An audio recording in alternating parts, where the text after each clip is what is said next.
Peggy 16. Sega.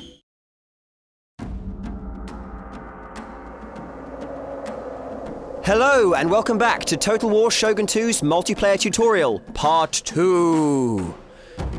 This is of course the sequel to the massively successful Shogun Total War multiplayer tutorial, Part 1. Right, now we're having a look again at the avatar I created in the first video. This avatar is of course a verdant green colour, in line with my theme, and of course I've set him up quite well from my previous adventurings. What we're going to have a look at now is the retainer system. Retainers are like cards that you play at the beginning of every battle.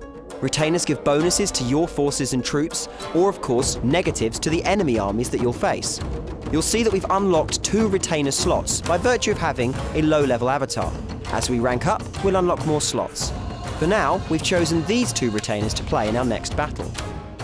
In addition, we've gained a veteran unit, a unit that's been with us through thick and thin and has gained skill points as a result. You'll see here that we've got the ability to unlock a few of the new attributes at the top. We're going to go ahead and go for bow damage, thereby creating a little bit more anarchy with the bows that we send. We can also actually customize this veteran unit, colouring him and changing his hue and contrast in colours in order to make him fit a little bit better both with our sofa and with our army. So you can see here our personally named, personally coloured Bow Ashigaru unit, a veteran of many battles on our behalf, 2, who is now much better placed to play with us. Now, the next province we're going to go for on the online campaign map will be in order to unlock one of the retainers that we saw earlier. So we're going to go ahead and try and attack this province down in the southeast. Now we're picking and selecting our army. You'll notice here we're going to go for a fairly mixed army, including our veteran unit. Here you can see the unit stats on the right, and of course our veteran has slightly increased bow damage as a result of his unlock. We're also going to include a few of our Yari Samurai, the unit we unlocked in our last battle, and again, a quick look at their statistics against their Ashigaru brethren show that they are slightly superior. We're going to save this army loadout because it looks pretty good and pretty balanced, meaning we can load it quickly again later on. And now join an online battle to try and win the province that we want. Here we are in the online battle. You can see my army right here, ready to go, my retainers ready to play, and of course, therefore, we begin. Bala! Ga! Here we are, counting down, and into the online battle. Now, we move my veteran archers into a very good position. Using my superior bow damage and from a good position, we rain death onto the enemy. You can see they panic and begin to flee, but they counter with a horse charge, and I employ my Yari Samurai, experts against cavalry, and cut them to pieces with a cavalry charge of my own. This, followed by a few deft subsequent maneuvers, results in a decisive victory and my opponent's head on a plate. You'll see that by winning that battle, we've gone up a rank with our general. We've also created a veteran unit of Yari Ashigaru, which we are naming now. And of course, we've unlocked various bonuses, including the retainer that we wanted earlier on the map. Here are the unit statistics following the battle. This shows us that our Yari Ashigaru unit did just enough to gain his next rank, and we can now go ahead and turn him into a veteran, just as we did with the archers. So here we are, back on the online campaign world, with a couple of provinces under our control. And allow me to tell you, friends, this is not it. Because... boom! Here we have the multicoloured Joseph's Technicolor Dreamcoat of the Clan Competition online map world. Here you can see that we have a variety of different colours, denoted of course all the different clans. But first, we need to join a clan. On the left-hand side you can see the number of Steam groups we already belong to. Steam groups are clans in Shogun 2. And on the right, you can see all of the publicly accessible Steam groups, or clans, that we can become a part of.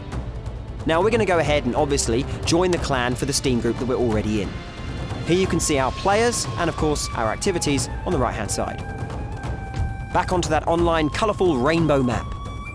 There are 24 clans per division of the online world, and the divisions are arranged in a pyramid. A season lasts approximately 2 weeks. The top 2 clans in any division are promoted and the bottom 4 are relegated at the end of every season. And of course, you'll want to go ahead and make sure the top of the crop is you. All of these lovely pink bits signify territory that we have gained. We're ranked according to the number of regions that we control. You can see that as the right-hand number next to our clan's name. The regions are taken over by various different clans by having the highest clan influence score on that region, i.e. by fighting and winning battles, or in other cases, by holding lots of adjacent territories surrounding that region. All of these things create an influence. You'll notice that by mousing over a territory, we bring up a tooltip. The tooltip tells us who currently controls the province, the next nearest contenders fighting for control of it, and how much influence our clan has in that province. Again, our influence indicates whether or not we control it, and the number of provinces we control ranks us on the leaderboard. It also shows us how much influence we stand to gain from a victory there. And this is of course what we're looking at for the province that we might seek to attack. Various other modifiers also apply. Controlling adjacent provinces, for example, will allow us to capture and greatly increase the clan influence we earn for a victory. And this is the province we'd most likely want to capture to keep all of our regions together and keep that clan influence high and the number of regions we hold also nice and high. We encircle it, so it looks like it's a good place to go for. But we're going to go ahead and allow our clan leader to choose this one. As a lowly member of the clan, we have to follow instruction, if we choose to, and help out the overall clan effort. So now we're going to wait and see what our leader selects. By placing this symbol on the map, the leader of a clan tells all the other clan members which region they should fight over and therefore gain influence in and eventually, hopefully, control. Our clan leaders picked the region that we thought he would, and so we're going to go ahead and attack the region we've been told to. Now, hopefully, a victory here, plus having influence by virtue of having all of the surrounding regions, will allow us to take control and therefore add a point to our rankings. Here you can see that by doing what the clan wants, we can also earn clan tokens that will allow us to upgrade our units.